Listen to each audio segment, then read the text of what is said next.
तो सर नमस्कार। हाँ नमस्कार। सर आमे आपण विषय जानिचु जो आपण नेशनल इंटरनेशनल गोटे फेमस आर्टिस्ट हिसाब रे गोटे अछंती। Thank you. तो एक्चुअली आमे 3 मास पूर्व आस्तिलु कुंभक्षेत्र तार गोटे लुक अलगा थिला किंतु एबे जो आमे आसिलु कुंभक्षेत्र रो सेमति किछि आमे भांगी जाईछि मे भी दाना पई जो भांगी जाईछि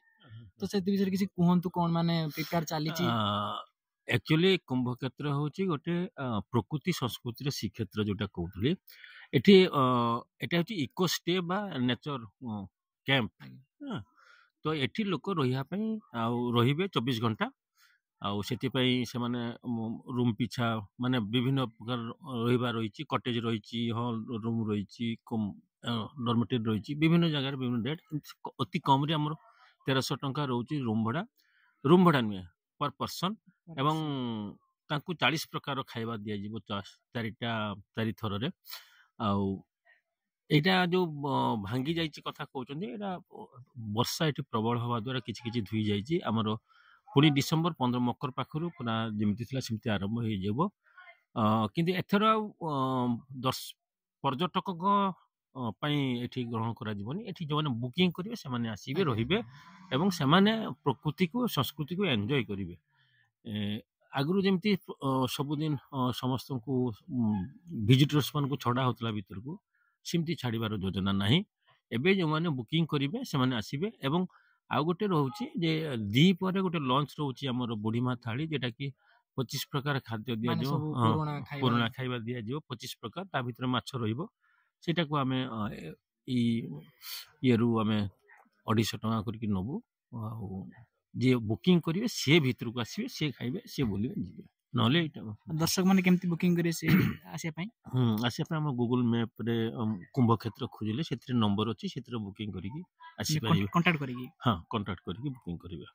माने बुकिंग करिया पई के दिन टाइम दरकार ना बुकिंग एबे भी चलछि हमर एबे भी बुकिंग चलछि डिसेंबर पई जनवरी पई बुकिंग चलछि फेब्रुआरी पई भी बुकिंग चलछि किंतु रूम अवेलेबल से दिन के भी चाहुचंदी से दिन रूम अछि कि नै से कांटेक्ट करले रूम से कहि परिबे। एक्चुअली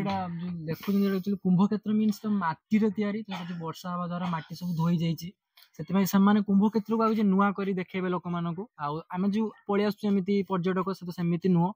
एक्चुअली सेटा वेबसाइट रे आपण गोटे थिबो तांकर अछि कुंभक्षेत्र सेठी कांटेक्ट करके आपण रूम बुक करिवे पर्सन पिछा सेठी से माने 1300 टका नउचंती तो सेटा हमर डिसेंबर 15 टू स्टार्ट हबो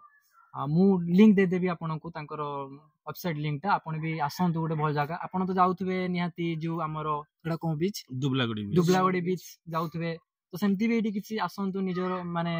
फैमिली को नेकी एन्जॉय करंतु गोटे भल जगह। एक्चुअली जो सार को आपण देखचंती एक्चुअली गोटे माने आर्टिस्ट जेटा कि इंटरनेशनल नेशनल लेवल लो से करंती गूगल ले भी खोजले नाटी मिलिबो मु केशुदास आ मोर विभिन्न क्षेत्र रे काम करे विशेष करी चित्र परिवेश एवं पर्यटन मु चाइना थाईलैंड ए सब बुला हिची ए वर्ष सिंगापुर जिबा थिला केवल कुंभक्षेत्र पई मु जाई पाली नेटिका काम पई आ एबे एमती चलीछि आ विभिन्न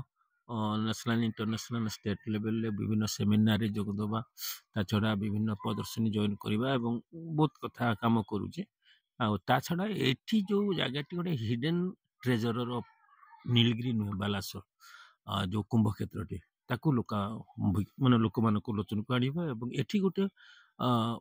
सुंदर पर्यटन स्थल भाव में गढ़ी तोड़बार स्वप्न नहीं कि एठी मु कुंभक्षेत्र आरंभ करछि आपण जानी खुशी हेबे ई पाखापाखी 2-3 टी आउरी मध्ये ई भलिया इको स्टे नेचर कैंप सब आरंभ होई सरलानी विगत कमिंग माने आगामी 2-4 वर्ष भितरे ये गोटे स्वतंत्र स्थान अधिकार करिवो ओडिसा रे पर्यटक ओडिसा टूरिज्म रो जीव जेमती आ निश्चय जीव आपण जे कहले 1300 टका माने गोटे दिन पई ना 24 घंटा पई 24 घंटा पई हां 24 घंटा रे हमें 4 थर खाया पई दबो माने जो दिन आसीबे से दिन लंच रहउची संध्या बेले हाईटी रहउची राती को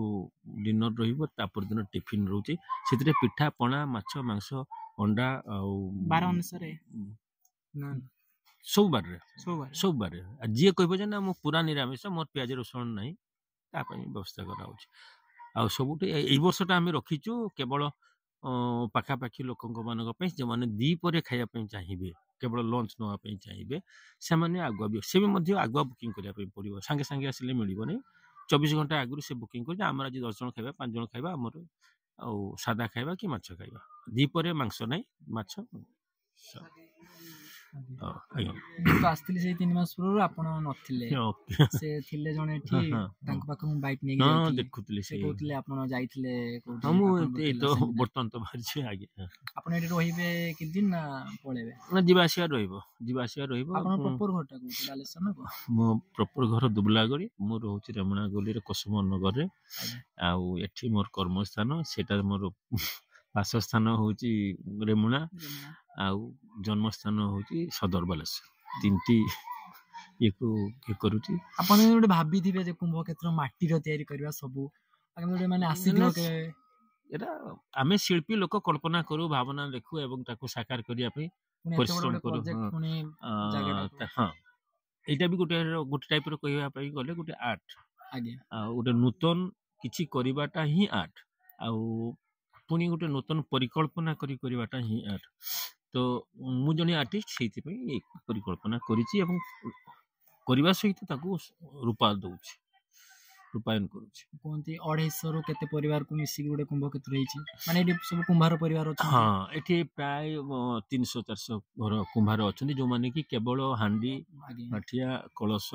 ଏବଂ ବିଭିନ୍ନ ମାଟି ପାତ୍ର ତିଆରି କରିକି ସେମାନେ ରୋଜି କରନ୍ତି ଆଉ ସେଇମାନଙ୍କର ମଧ୍ୟ ବିକାଶ ପାଇଁ ଏ ଯୋଜନା ସେମାନଙ୍କର ହାଣ୍ଡିକୁ ଆଗକୁ ନବା ତାଙ୍କର ହସ୍ତକଳାକୁ ଆଗକୁ ନବା ପାଇଁ ଏ ଯୋଜନା ମାନେ ପୁରାତନ ଜିନିଷ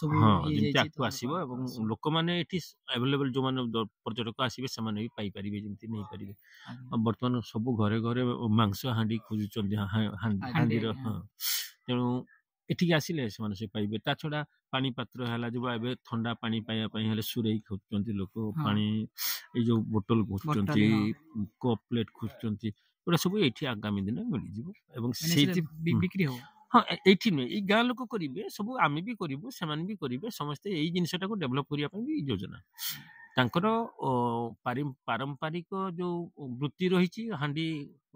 ମାଠିଆ ତିଆରି କରିବା ତା ସହିତ ତାଙ୍କୁ ଭେଲୁଏଟ୍ କରିକି ଟେରାକୋଟା ବା ବିଭିନ୍ନ ହାତୀ ଘୋଡ଼ା ପାଖରୁ ଆରମ୍ଭ କରି ଉପକରଣ ସବୁ ଘରୋଇ ଉପକରଣ ଆଜିକା ସମୟରେ ଯୋଉ ମାଟିର ପାତ୍ରର ଡିମାଣ୍ଡ ରହିଛି ସେଗୁଡାକୁ ତାଙ୍କୁ କରିବା ପାଇଁ ପ୍ରଶିକ୍ଷଣ ଦିଆଯିବ ଏବଂ ସେମାନଙ୍କୁ ଆଗକୁ ନିଆଯିବ ଏ ଯୋଜନା ରହିଛି ସାରଙ୍କର ସ୍ୱପ୍ନ ଗୋଟେ ଏମିତି ଯେ ମାନେ ଯୋଉ ମାନେ ବହୁତ ପୁରୁଣା ହଜି ଯାଇଥିବା ଜିନିଷ ଯୋଉ କୁମ୍ଭାର ମାନଙ୍କର ଯୋଉ ଏବେ ଆପଣ ମାନେ ତ ପାଉନଥିବେ ସେ ଜିନିଷ ଏବେ ସବୁ ସେଇ ଯୋଉ ପୁରୁଣା ଜିନିଷକୁ ସିଏ ଆଣିକି କେମିତି ଲୋକମାନଙ୍କ ଆଗରେ ପରିସ୍ଥାପନ କରିବେ ସେ ତାଙ୍କର ସେଟା ଗୋଟେ ସ୍ୱପ୍ନ ତ ସାର୍ ବହୁତ ଭଲ ମାନେ ମାଇଣ୍ଡ ଗୋଟେ ତାଙ୍କର ସେ ଭାବିଛନ୍ତି ପୁଣି ଏତେ ବଡ ଜାଗା ଗୋଟେ ନେଇକି ପୁଣି କରିଛନ୍ତି ଗୋଟେ କୁମ୍ଭକ୍ଷେତ୍ର ତ ସାରଙ୍କୁ ଧନ୍ୟବାଦ ମୋର ଏତିକି ଆଉ ମୋର ବି ମାନେ ଆମର ସେଣ୍ଟ୍ରାଲ ଗଭର୍ଣ୍ଣମେଣ୍ଟକୁ ମୋର ଏତିକି ସେ ମାନେ ଏଇ ଯୋଉ ଜାଗାଟା ଟିକେ ମାନେ ଓଡ଼ିଶା ଟୁରିଜିମରେ କରିଦେଲେ ବହୁତ ଭଲ ହୁଅନ୍ତା କାରଣ ଭଲ ଜାଗା ଯେମିତି ବି ଦୁବଲାଗଡ଼ି ବି ଯାଉଛି ଓଡ଼ିଶା ଟୁରିଜିମରେ ସେଠି ବି ଆପଣ ସେମିତି ବେନିଫିଟ୍ ପାଉଛନ୍ତି ତ ଏଠି ବି ସେ ବେନିଫିଟ୍ ଆପଣ ପାଇବେ ତ ମୁଁ ଲିଙ୍କ ଡେସ୍କ୍ରିପସନରେ ଦେଇଦେବି ଆପଣ ଆସିକି ବୁଲିବେ ଆଉ December 15 ମନେ ରଖନ୍ତୁ ଡେଟ୍ଟା ସେଭ୍ କରିଦିଅନ୍ତୁ ଆସିବେ ପୁରା ନ୍ୟୁ ଷ୍ଟାଇଲରେ ବାହାରିବ କୁମ୍ଭକ୍ଷେତ୍ର ତ ସାର୍ ରହିଲେ ନମସ୍କାର ଆଉ ଆପଣ ନୂଆ ହେଲେ ଆମେ ପୁଣି ଆସିବା ଠିକ